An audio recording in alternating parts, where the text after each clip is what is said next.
The village of Judayrah, nestled on the northern edge of Jerusalem, woke up to the sound of grief. Under a grey November sky, two Palestinian teenagers were laid to rest, Mohamed Atem and Mohamed Qasim, both just 16 years old. Their names now join a long list of young lives cut short in the occupied West Bank. The Israeli army said the boys were involved in throwing Molotov cocktails at vehicles along a major civilian road near the separation wall. The official statement described them as suspects neutralized while threatening civilian lives. But in the narrow alleys of Judayrah, residents see something else. Two teenagers whose deaths symbolize the deep, unending divide between occupier and occupied. Judayrah lies in an area surrounded by Israeli-controlled roads and military zones, a fragment of land encircled by concrete and checkpoints. To travel from one Palestinian village to another often means passing through a maze of barriers, patrols, and walls that cut through what was once a continuous landscape. When word spread that Israeli forces had entered the area overnight, families rushed to find their children. Among them was Abdullah Ateem, father of one of the victims. His voice trembles with exhaustion and disbelief as he recounts the night's events. Yesterday, we heard gunfire. The army had entered the town. About an hour or two later, the boys disappeared. We didn't know what had happened to them. We tried to contact the Palestinian Coordination Office, but they had no information about any deaths, injuries, or arrests. This morning, we heard the news that they had been martyred. May God have mercy on them. His words carry the weary cadence of someone who has said goodbye too many times before. In Judayrah's small cemetery, hundreds gathered friends, relatives, and classmates. Mothers ululated in mourning. Young men carried posters bearing the teenagers' faces. The procession wound through olive groves before reaching the burial site, where silence fell, interrupted only by sobs and the distant hum of drones overhead. For Palestinians, such scenes are heartbreakingly familiar. In the West Bank, violence has surged sharply since the Gaza war reignited regional tensions last year. The United Nations says October 2025 was the deadliest month for settler-related attacks since record-keeping began nearly 2 decades ago.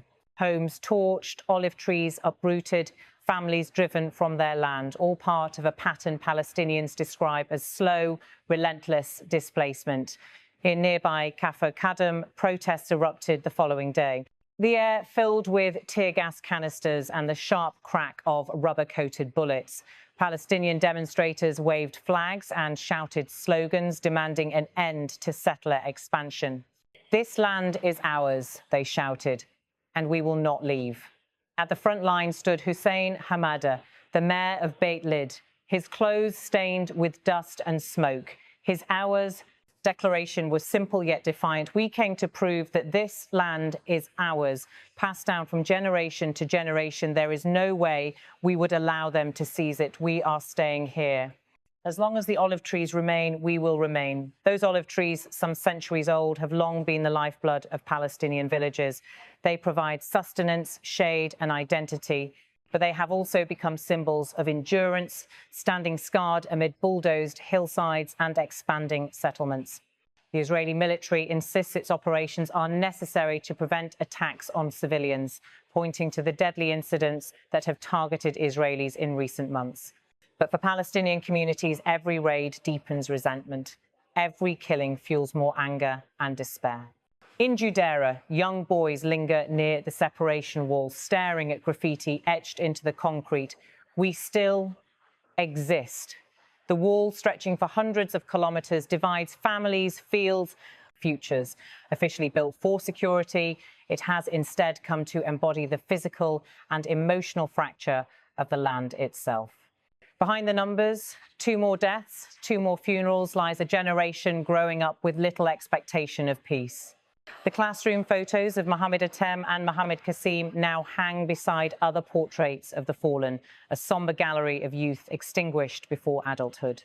As evening descends, the muezzin's call echoes over the rooftops, mingling with the hum of generators and the muffled weeping from nearby homes.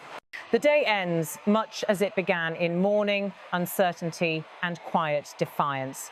Across the West Bank, from Hebron to Jenin, similar stories unfold. Parents check their phones for news. Teenagers scroll through social media feeds filled with memorial posts. Palestinian officials in Ramallah accuse Israeli forces of excessive use of lethal force, while Israel's defense spokesperson insists troops acted lawfully to neutralize imminent threats. The international community responds with ritual condemnation and muted appeals for restraint. Statements from the European Union and the United Nations call for accountability, but on the ground, accountability remains elusive. No independent investigation has been announced, and no one expects one soon. Yet, amid grief, life continues. In Beit Lled, farmers return to prune damaged trees. In Kafr Kodum, volunteers repaint walls blackened by smoke. The resilience of daily life persists as both necessity and quiet protest. Abdullah Ateem stands outside his modest home, surrounded by neighbours. A photo of his son rests on a table draped with a Palestinian flag. Reporters ask if he feels anger or fear. His answer is measured. "We are used to this pain," he says softly, "but we cannot stop loving this land." His words linger like the fading light over the hills. They capture something that statistics cannot: the unbroken attachment to home, the sorrow intertwined with endurance. As night deepens over Judayrah, soldiers withdraw from their temporary positions. The village settles into uneasy calm. Somewhere beyond the hills, the glow of Israeli settlements flickers against the horizon, a stark reminder of the imbalance that defines this landscape. The story of two slain teenagers may soon fade from international headlines, eclipsed by newer crises. But here, their absence will be felt every day in the empty chairs at a classroom desk, in a mother's quiet morning prayer, in the olive fields where laughter once echoed. For those living under occupation, loss has become both personal and political. It shapes identity, fuels resistance, and hardens generations. Yet within that grief lies a persistent hope that one day the cycle will break and life in the West Bank will no longer be defined by walls, raids, and funerals. Until then, families like the Ateems and the Qasims carry forward, tending to graves and groves alike, keeping memory alive through the telling of stories such as this, stories that remind the world of a conflict still unresolved and of the human cost paid in lives far too young to be lost.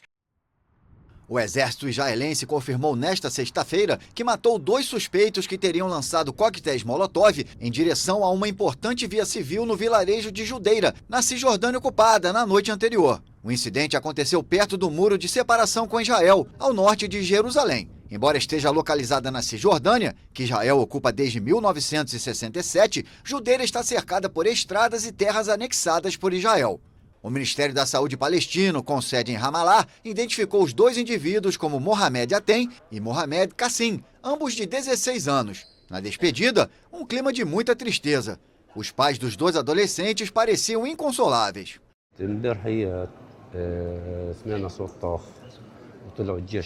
Ontem ouvimos tiros, o exército de Israel tinha entrado na cidade. Cerca de 1 ou 2 horas depois, os meninos desapareceram. Não sabemos o que tinha acontecido com eles. Tentamos entrar em contato com o escritório de coordenação palestino, mas eles não tinham informações sobre mortes, feridos ou prisões. Esta manhã soubemos que eles haviam sido martirizados. Que Deus tenha misericórdia deles.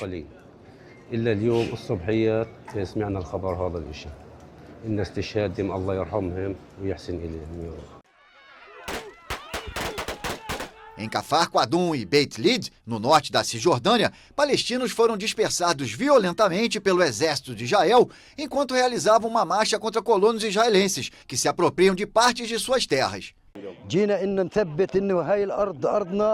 Viemos provar que esta terra é nossa, transmitida de geração em geração. Não permitiremos que a tomem. Enquanto houver oliveiras, nós ficaremos aqui. Os ataques contra palestinos por parte dos mais de 500 mil colonos israelenses que vivem na Cisjordânia aumentaram drasticamente desde o início da guerra em Gaza, em outubro de 2023. A ONU declarou que outubro de 2025 foi o pior mês para esse tipo de violência desde que começou a registrar os dados em 2006.